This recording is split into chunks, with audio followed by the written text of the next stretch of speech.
Howdy, everybody, and welcome to what will be serving as Session 0 for the Debauchery Circus campaign here on the Random Rhapsody Network. We started off just as a group of friends playing Dungeons & Dragons during the quarantine of 2020, but it has evolved since then into one of the most fun and chaotic groups I've ever had the privilege to run. I'm Matthew R. Dawson, and I'm your friendly neighborhood host and GM here on the network, guiding both the Debauchery Circus and the Fab Five on their adventures through the magical land known as Loroupa. If you enjoy our content, you can watch us live every week on twitch.tv/randomrhapsody. And you can also catch up on all of our past content at youtube.com/randomrhapsody or on podcast at anchor.fm/randomrhapsody.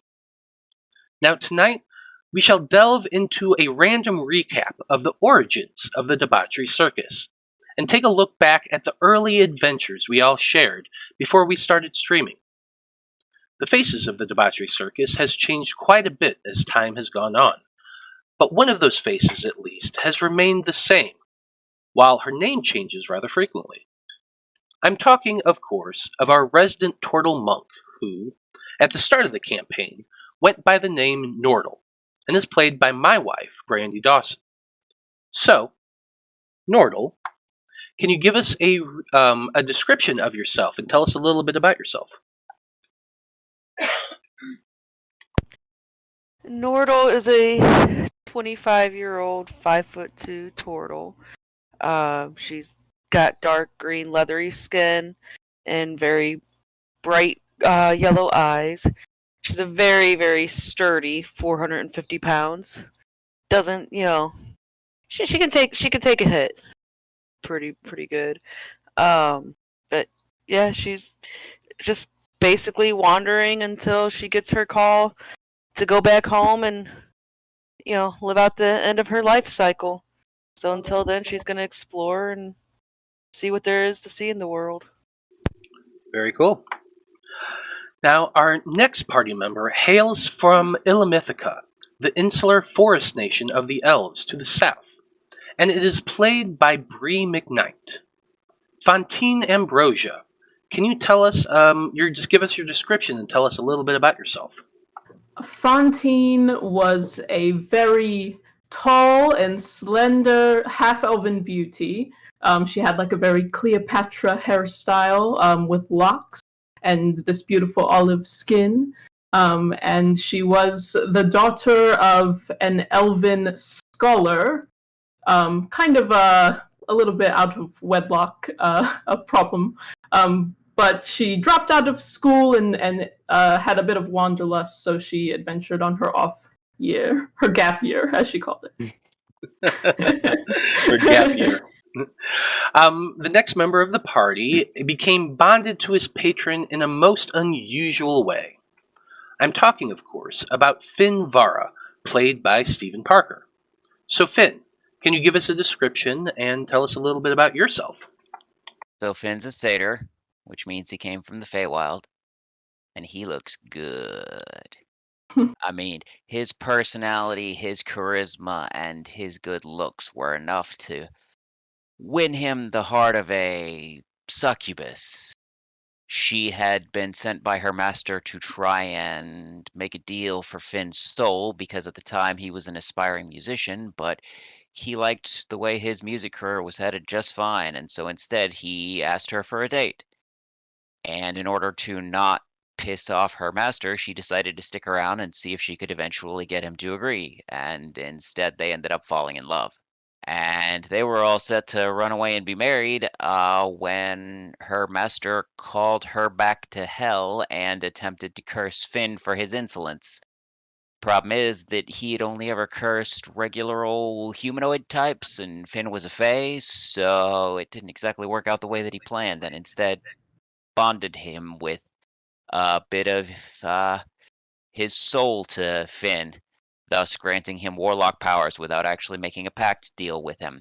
He, of course, had the stereotypical satyr horns, but they did end up all demonically ruined after his pact that was forged semi against his will, and he ended up with the gem in his forehead, although that was usually covered by his emo kid hair, and eventually got the services of a shiny goldish imp named Barnabas.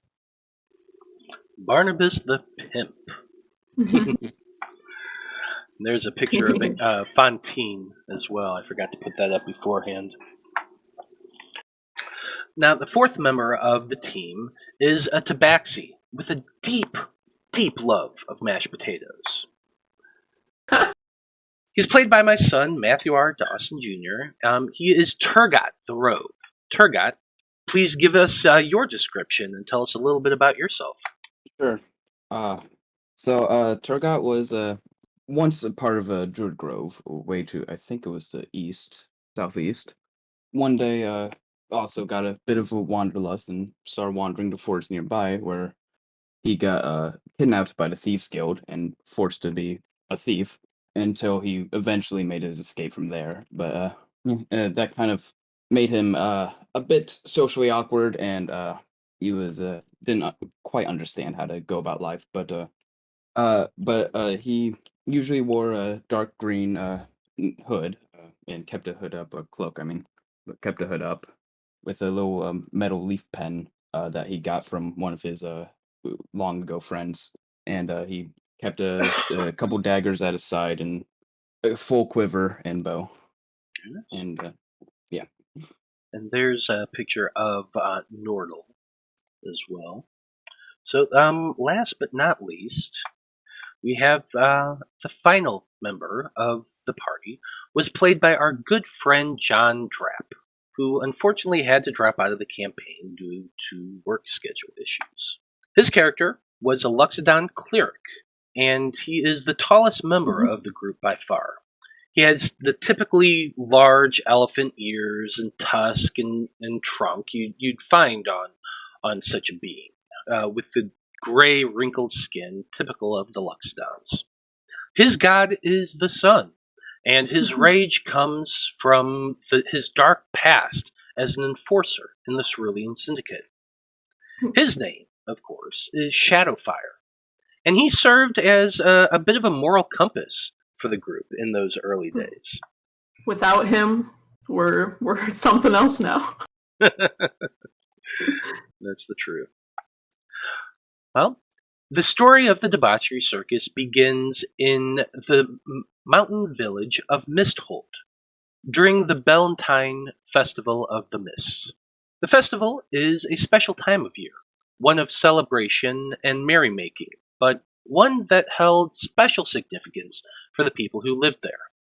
People from all around had traveled far to arrive here in time for the festivities, and our heroes were no exception.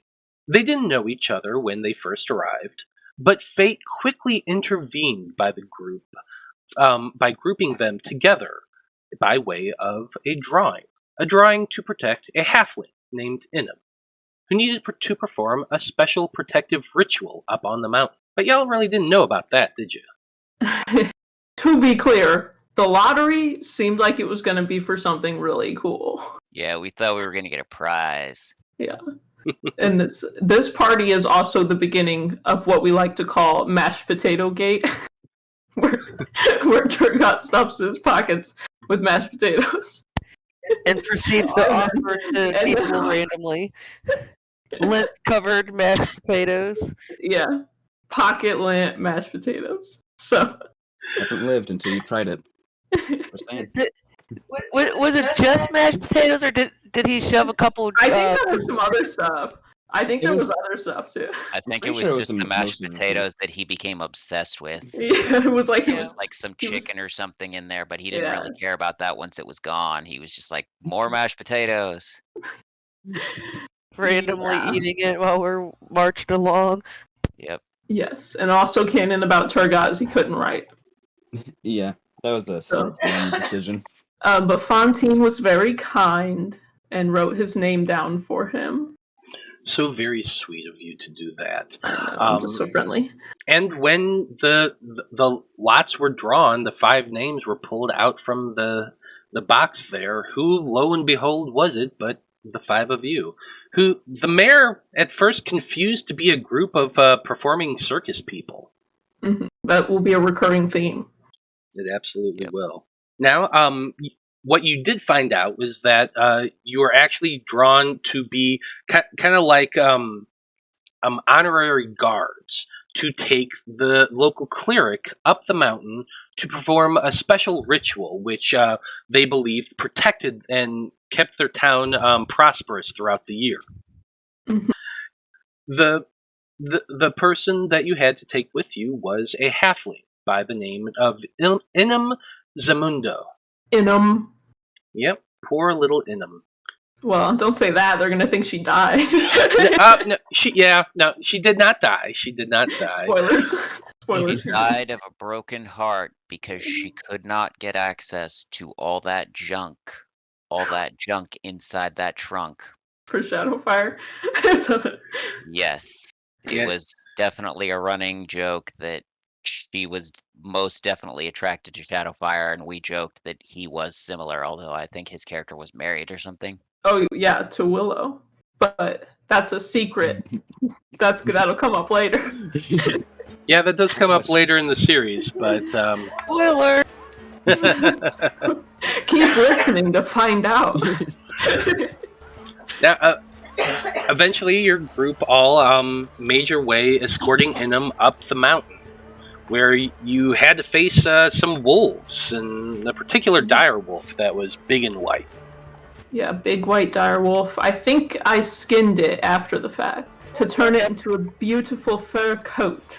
That definitely seemed like something that Fantine would do. Yes, it was just so gorgeous, and she had to keep up with the latest fashion. Yeah, but eventually you did make it up to the mountain, and Inum was able to go out into the pool, which was created by a gigantic waterfall coming off the side of the mountain.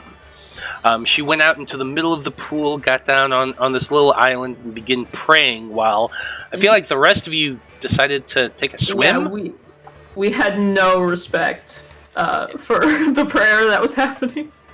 And we're just, swimming. Yeah, like as soon as Finn heard that it was like holy sacred water, he's all about defiling that. I just like to get some exercise in and have an excuse to wear a bikini. Perhaps that is why we then got attacked by skeletons from behind the waterfall. Secret tunnel behind the waterfall. Yeah. I mean, that could have been video just game. coincidence too, but Yeah, Yeah, totally. you always got to check behind the waterfall. Mm-hmm. I mean, it is pretty apropos that the moment your group decided to violate the sacred pool, a group of skeletons came out and started shooting you. Mm-hmm. No doubt about that. Well, eventually you all did actually defeat the skeletons and decided to check out the inside of the waterfall, where you found a very ancient crypt hidden there. And Inum told you that, that's never been there. There was no tunnel there before. It's always been just a sheer wall. So she was surprised to find that as well. But you all made your way in there. She checked behind the waterfall for collectibles already. Mm-hmm. Yeah, she was trying to get that achievement. Yeah. Yeah, you got to check everywhere. Make sure you get 100% completion. Yeah. That's what Inum's all about. Definitely. But inside, you found an actual crypt filled with a lot more undead, and a few doors that you had a difficult time getting through. I do not recall this particular part. I think this is revisionist. I seem to remember Finn slamming his head into one, trying to get through, like shoving. Like I think Shadowfire actually like body slammed Tergot through some bars at one point. Wow, he's making all this up right now. It's crazy. No, not at all. I don't know why he would do that. That's pretty much Totally exactly not what trying happened. to revise history to make We're ourselves look better. No, we would never struggled with a door. No, never. yeah, we definitely don't make rookie mistakes ever. Mm-hmm. Ever. But We just eventually, pulled when we were supposed to push. yeah, that's it. Just pulled when you're supposed to push. But eventually you did make it through to the other side, where you found a group of necromancers performing a ritual on an orb that, as the ritual was complete, it basically zapped all of the necromancers there, turning them into skeletons, except for one, the one leading the ritual, and the orb transformed into a gigantic blue crystal. So you gotta love when a problem takes care of itself. We could have fought all those necromancers. They had a low enough intelligence score they didn't know what the hell was going on. No. Got turned into skeletons. Much easier to fight than necromancers. That's true. That is true. Mhm. But you're forced to fight at least one necromancer, as well as the skeletons and a spectator, which is a gigantic, or not gigantic. It's more of a medium-sized beholderkin. Yeah. The beholders. And this is the battle where Nordal nearly died, and that began the first of many name changes. Ugh, I can't talk. And the first of many jokes about our annoyance with said name changes. Well, Fantine always liked it.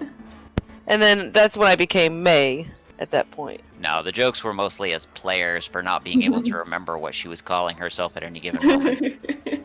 Or the many times I had to change the overlays to reflect the fact that she chose a new name.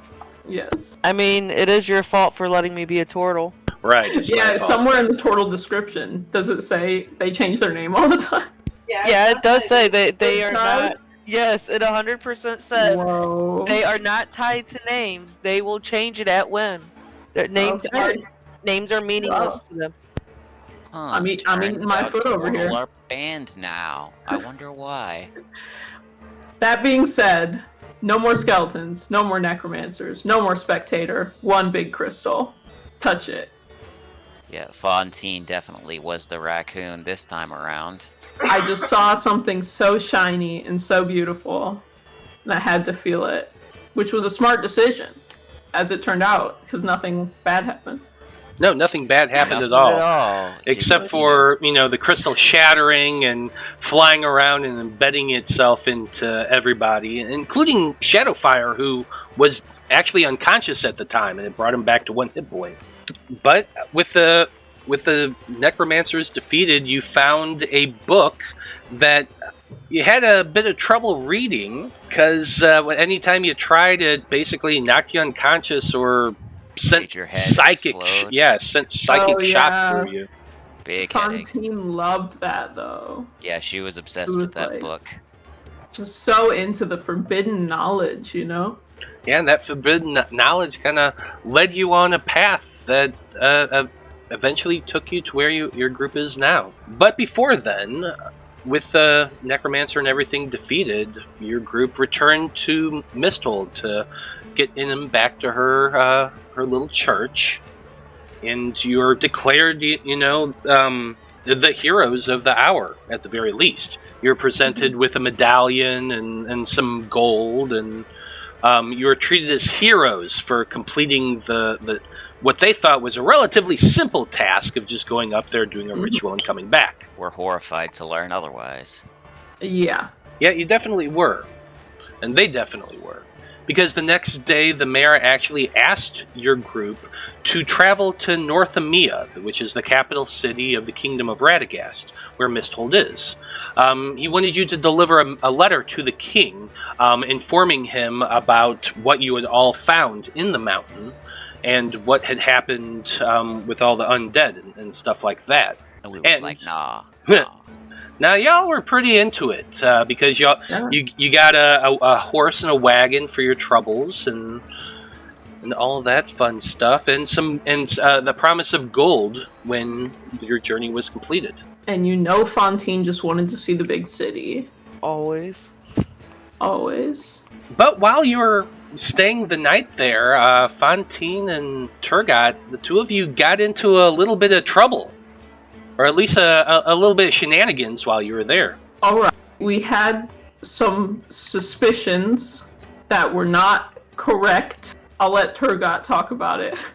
Oh, when I stole a bunch of stuff. Right. I just wanted to steal. Yeah, Tergot wanted to steal. I thought there was maybe some nefariousness happening. We did break into was it the mayor's? It was like the inn. It was that the the inn. mayor's Yeah, wife owned. the innkeeper's.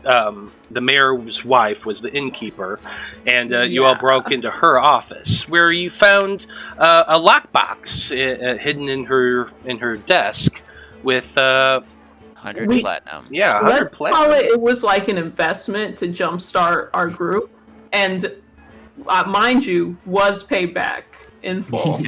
You kept it to yourselves. Yeah, but it was a jumpstart investment on our new tech startup that they made dividends back on in the future. Well, it is true. It is true. Fantine did eventually send money back to the mayor. However, the other item that she found, she kept. Used it to the end. Yeah, a ring of warmth. Mm-hmm. But that's another surprise tool that's going to come up later. Shadowfire spent that time making friends with Inna, and they kind of got close together because she was a priest of the father, and Shadowfire worshipped the sun, which kind of your group gave him quite a bit of grief over. Yeah, romance was brewing. Yeah, but I feel like it was really more of a big brother, little sister kind of relationship. Not for her. We don't know how she felt. Just don't put words in Inum's mouth. Well, this is fair, but I feel like Shadowfire... Yeah, for Shadowfire, it definitely was a big brother, little sister program. Yeah. Oh, for Shadowfire, definitely. He had his lost love out there that he was looking for. He was looking for a changeling by the name of Willow, which is why he was traveling. And so, for him, Inum was nothing more than just that little sister type. Definitely. Mm-hmm. Now, once your group were given a horse and wagon, you all traveled from Misthold to the city of Florida, which was a small. It's bigger than a village, but smaller than an actual city. But it's a place where Fantine, you actually had a relative who lived there. Yes. My Auntie Moon, my Auntie Sybil lived there. She was like a little witch healer woman. Mm-hmm. Very sweet. Very sweet, very kind. Offered to put you all up for the night, but since it was such a small place, you all decided to stay at the local inn instead. Mm-hmm.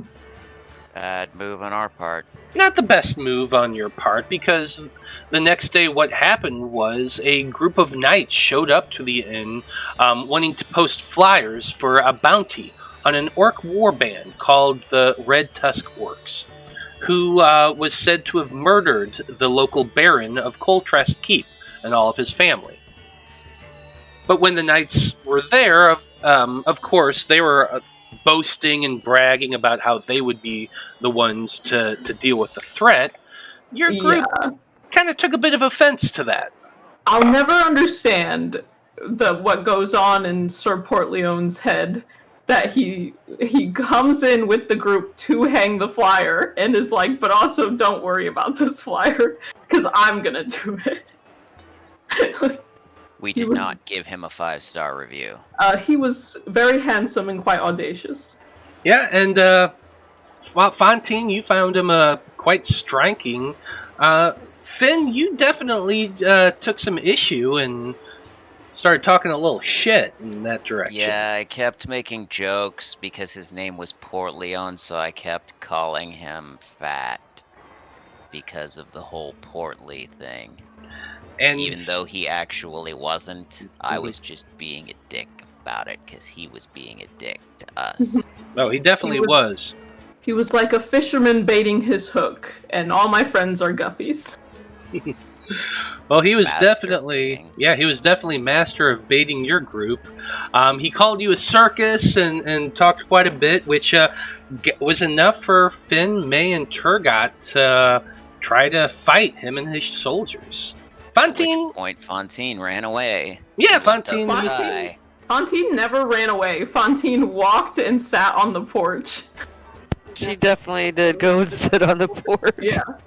Fantine was like, okay, kids, let me know when you're done having fun and I'll revive you. And then she sat on the porch. And I think I imposed disadvantage on him a couple times, but I kept my weapon clean. I don't remember that at all. I absolutely did. I do remember Shadowfire, who was guarding the front door, like, just burst in all enraged, but then Portleon just cast a spell and wrapped everybody in tentacles and basically downed half your group. Mm-hmm. Yeah, that definitely was not a... That fight definitely did not go in our favor. Yeah, poor Leon's a bit of a creeper with his love of tentacles. Well, Fantine, you were able to talk him into, not killing your group and instead just pieced out, which was good, because you were able to get your aunt to heal up everybody and make sure that they were okay. All went as planned for Fantine. What she didn't plan is how much shit we were going to give her over it. Mm-hmm. But she shouldered that burden with the knowledge that we didn't get TPK'd. It was close, though. It was very close. I suspected as such. Well, from that point, you all kind of swore revenge and decided to track down Portleon. I believe it was Tergot who actually was able to follow the trail that Portleon's horses made heading into the forest north of Florina. Yes, a well-planned attack where we stopped and thought about it went much better for us than getting baited into a fight in the tavern. Well, Tergot, do you remember the plan your group actually made to strike at Portleon? Good question. I don't remember. Involved some later Blazner activities. That is fire. Yeah, I believe at that point I had my imp, and so we set some of the tents on fire and things. Mm-hmm. Yeah, you snuck up on Portleon's camp in the middle of the night, waited till they were all in bed, then Finn, you climbed into a tree and started scorching ray everything. Mm-hmm. Perfect plan. And it worked. Yeah. All of the soldiers that the knight had with him were caught off guard, and you were able to kill pretty much all of them, though Portleon himself actually escaped via a dimension door. I feel like he was very close to being defeated, though. He ran like a little bitch. He was pretty much dead at the time. Also, we saved a goblin, and I don't remember what his name was. I'm pretty sure it was Gobachi. Gobachi? Yeah, because I tend to name all of my goblins with the Goba name beginning. I'm an anime fan, so... Well, he was just a good little lad. A real cool guy. Yeah, he revealed that Portleon and his soldiers had captured him and was forcing them to lead the group to the nearby ruins of a keep that he knew that the orcs were staying at. However, the goblin was leading the knights in the opposite direction, away from the keep, because, they torched him and were a dick to him and stuff. He's so brave. He's smart and they're dumb. Yeah, but he was willing to guide your group to the same keep, where he told you that the orcs were hiding. But instead of going there to deal with the orcs yourselves, you had another idea in mind. Oh, yeah, we didn't... Well, when we got there, it was kind of tense, because we got there and the orcs had my aunt. And then I remember arguing with them, and we kind of cut a deal with them. Yeah, initially your group talked about, well, since the Portleon is hunting down these orcs, you could team up with them and take Portleon out, like a mutual enemy, that sort of thing. Yeah, we're like, hey, this guy's coming to kill you. Okay, I remember this. Mm-hmm. But then you also realized that they had your aunt who went looking for you when you didn't turn up the next day. And so she got captured, and it was a bit tense and a bit weird, but eventually your group were able to come up with an agreement that the orcs would help you take on the orchestrator of this whole thing.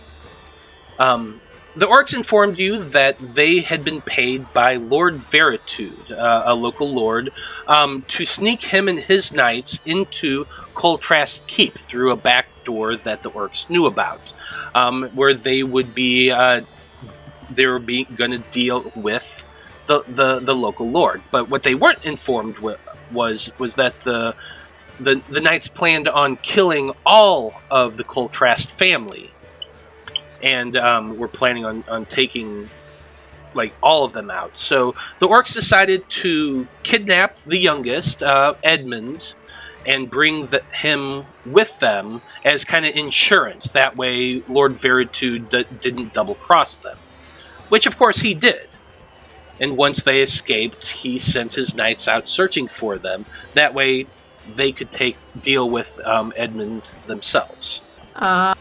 Edmund Coltrast, fan favorite NPC. I mean, assuming that we had fans. Well, he did become fan favorite later. It's me, I'm the fan. It's true. That's fair. It's true. Well, I was just gonna say, they had this little kiddo, and we adopted him to be our little kiddo. Yeah, and who was it that first took Edmund under their wing to start kind of training him? Was that Finn? Tergot. It was Tergot at first. Tergot did it. That's right. Yeah, And mostly just started trying to teach him politics once he knew that the kid was probably going to have to take over and run things, and he didn't want him to get messed with.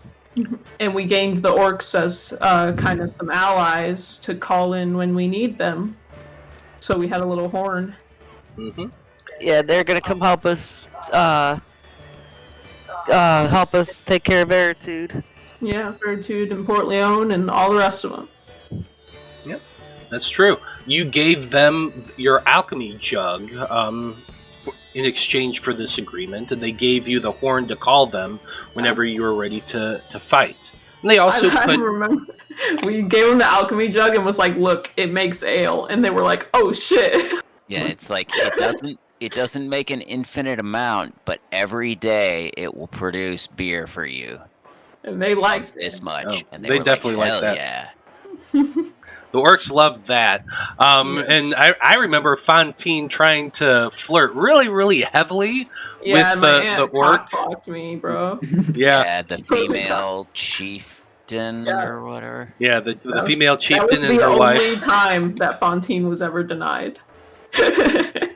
Poor Fantine. I know. But the orcs did leave the keep and left Edmund in your group's care. And your group kind of looked around the keep a little bit, but eventually decided to return to Florina to try to head on to Northamia. Your aunt kind of talked you into taking Edmund along with you because, based on everything that happened, Edmund needed to see the king too. And since your group was already heading to Northamia to see the king, it all made sense that he go with you. Yeah. Well, Auntie Sybil also gave your group a little boost on your journey. She had recently been to a place called Dusk Hollow, which was quite a bit closer to Northamia than Florina was. So she offered to teleport you all via plants to get you closer to the capital. Such a sweetie, my Auntie Sybil. Isn't that where we became indebted to her? Like, because I remember Fantine owes her a vacation because she was going to use that to go on vacation. Yeah. Hopefully, Fantine made good on that promise. I'd like to think so. I feel like she did. But you did take Auntie Sybil up on her offer, and she teleported you to just outside a place called Dusk Hollow, which is quite a ways away on the map, which I'm going to show everybody right now. All the way down up there. Dusk Hollow was a very bright and cheery town, and music played through the streets, and everybody was really happy all the time. Yeah, with a name Yeah. like Dusk Hollow, how could anything bad or nefarious ever happen there? Nothing bad ever happens. That's one thing about this game. Yeah, which is why it caught everybody off guard the moment that you arrived in town, in the middle of the night, no less, to find that the village was under siege by the undead. Lots of weird undead, weird plant undead, which Tergot took offense to. Yeah, Tergot, you did not like the fact that the zombies and the skeletons all had vines and plants made like muscle tissue in these skeletons, making them very difficult to defeat, but you definitely did not like the fact that they were perverting nature like that. No, I didn't. No. I still respected the ways of druid, so that was very non-druidic and gross, and made me very sad. It was an affront, to say the least. It definitely was. But eventually your group managed to battle your way through into the center of town and drive off these horrible, horrible creatures. Yay. After you saved the town, you all learned that the zombies came from the south, which was a pretty deep and dank forest down there. You all decided to, instead of staying the night at the inn, you all decided to head out and investigate and find where these things were coming from. We're real problem solvers. That's true. Just That's don't true. tell them that sometimes the problems are created by us. Only sometimes. Did I say that out loud just now? And, we just can't say no to ruined castle out in the forest. Just so enticing, so beautiful. Yeah, and I mean, you have to jump on that because they don't stick around very long. Yeah, sometimes those ruined castles, like somebody else goes through, kills all the bad guys, and gets all the loot. You can't have that. Into a theme park. Turns into a skate park or something. But eventually you did find the remains of a castle undercroft and a labyrinthian tomb underneath that was just filled with these weird undead creatures, all messed up with plants and whatnot. Isn't this also where I got possessed by a ghost or something? And You were. I tried to kill some of my friends, and that was my next name change. I became Shoji after that. Yeah, we're glad that May Shoji was on our side, because when May is on the other side, we die. Yeah. She did nearly wipe out half of you being possessed by that creature, yeah. No doubt about that. So, this is pretty typical cult activity, castle in the woods, lots of undead. Gotta get some cultists. And through there, like, you fought skeleton minotaurs, you fought zombie giants, and by the time you reached the center of the catacomb, you actually found that it was not only a group of necromancers, as you all suspected, but necromancers working with dark druids to complete a ritual to animate a zombie dragon. Just a real mess. Yeah, that one was like, a difficult one. Was it a zombie green dragon, right? I think it was a black dragon, actually, because I seem to remember it spitting acid. Oh. Yeah, it messed Edmund up real good. Yeah, he actually went unconscious and almost died during that encounter. But luckily, Shadowfire was there and able to heal him before that could happen. But eventually, you were able to bring down the zombie dragon and the cultists and most of the druids, though you allowed one of the druids to remain alive and go free. You did also find another of the dream seeds, the second giant crystal that you've encountered since your adventure's start, that the druids were using in the ritual to guide the plants into the forms of the zombies. You also learned that the necromancers were employed by Lord Veritude to perfect that fusion of necromantic and nature magic to create more powerful zombies, to rise up an army. And they were testing these zombies by attacking Dusk Hollow each night. Matt, remind me, was Dusk Hollow where we met that priest who was in the cult? I believe it was, actually. Yeah, because I remember we, tied him up, and we kidnapped, and then we, And I think that's part of the reason why we went out to the... Yeah, that was. The forest, was because we didn't want the people in town to catch us for... That's exactly right, yeah. Yeah. You went and kidnapped the priest, and he was the one who led you to where they were doing all the ritual and stuff, yeah. Yeah, okay. I was trying to remember where that guy was, because I remember we let him go, eventually. Yeah, you let him go before. That was our first tie-in of the Church of the Five and the cult. Mm-hmm. That's right. We should have killed that guy. You should have killed that guy, but if Ichabod had been there, he would have been gone. Mercy. But since you did let him live and let him flee, you decided to bypass going back to Dusk Hollow and instead take a shortcut to North Emia by traveling north through the Fanghorn Forest. Your group's travel through Fanghorn Forest is where we begin our streaming. But the last adventure before then, your group was actually attacked on the first night of entering the Fanghorn Forest by a werebear and his pack of brown bears. That battle didn't go quite the way you all wanted it to, because one of the bears actually trashed your wagon and killed one of the horses. But your group actually convinced them to just leave you alone. I think, was it a suggestion? I think somebody so. cast suggestion on the werebear and told him... Oh, I think it was me. I cast suggestion on the werebear and told him to let us be on our way. And he was like, sounds reasonable. Goodbye. Yeah, pretty much. Somebody was annoyed afterwards because they found out afterwards he was a werebear and they wanted to be one. And then somebody else was annoyed because he had a staff that we could have gotten if we had taken him down. But hey, he was just living in the forest protecting his forest. Come on. He had a staff of frost, I think that was. It was pretty damn powerful. I got respect for that werebear. Yeah. You ever see me out in the woods, hit me up, bro.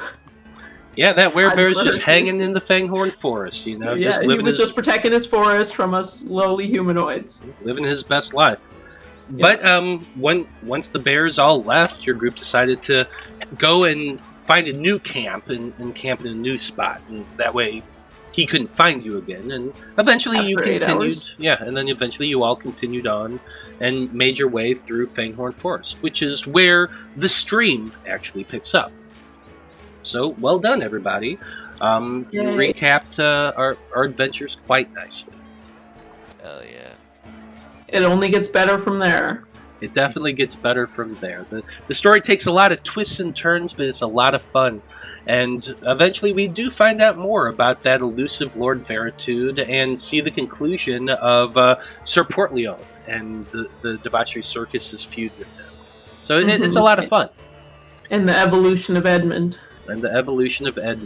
Eventually he becomes I believe right now he's a Ranger 2, Sorcerer 2, because of Tergot and Finn. They're both of those Aberrant Mind Sorcerer, because I was just trying to teach him insight and political learnings, but ended up getting him some magic. Yep. So, yeah, fun character. But, cool. Well, thank you everybody in the Debauchery Circus for this. I appreciate you taking the time to recap for the podcast. Thank you to everyone who listened to this, and hope you all enjoyed our story so far. You can pick things up with the Debauchery Circus here on YouTube, on youtube.com/Random Rhapsody. You can also find us in podcast form on anchor.fm/Random Rhapsody.